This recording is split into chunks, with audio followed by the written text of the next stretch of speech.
இங்கிலாந்து நாட்டில் உள்ள பாராளுமன்ற நடைமுறைகளை போன்றதே நம்முடைய பாராளுமன்ற நடைமுறைகளும். மன்னராட்சி இருந்த காலத்திலேயே அங்க பாராளுமன்றம் இயங்கியுள்ளது. அக்காலத்தில் அனைத்து அதிகாரங்களையும் பெற்ற மன்னரும் இருந்தார், பாராளுமன்றமும் இயங்கியது. அங்கே மன்னர் ஒரு பணியை செய்ய வேண்டும் என்று விரும்புவார், பாராளுமன்றம் அவருடைய விருப்பத்தை பெரும்பாலும் நிராகரிக்கும். மன்னர் விரும்பிய காரியத்தை பாராளுமன்றம் நிராகரித்து விட்டது என்கிற செய்தியை மன்னருக்கு சொல்ல வேண்டியவர் பாராளுமன்ற தலைவர், ஸ்பீக்கர் என்பார்கள்.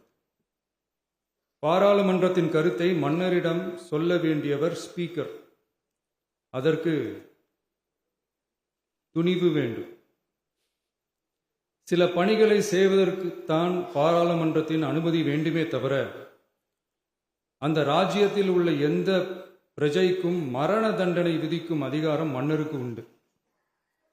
தான் விரும்பியதை பாராளுமன்றம் நிராகரித்து விட்டது என்று சொல்லும் ஸ்பீக்கருக்கு மரண தண்டனை விதிக்கும்படி ஆணையிடுவார். தலையை வெட்டி விடுங்கள் என்று ஆணையிடுவார்கள்.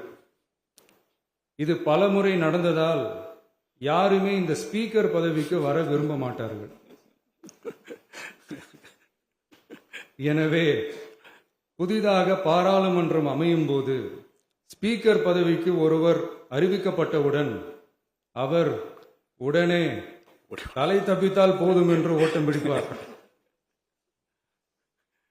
அணை முன்னவரும் எதிர்கட்சி தலைவரும் அவரை தடுத்து நிறுத்தி அவர் கைகளை பிடித்து இழுத்து வந்து ஆசனத்தில் அமர வைப்பார்கள்.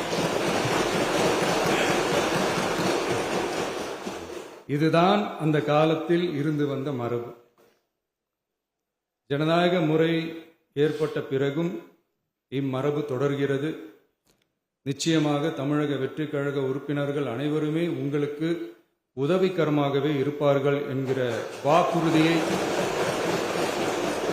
இந்நேரத்தில்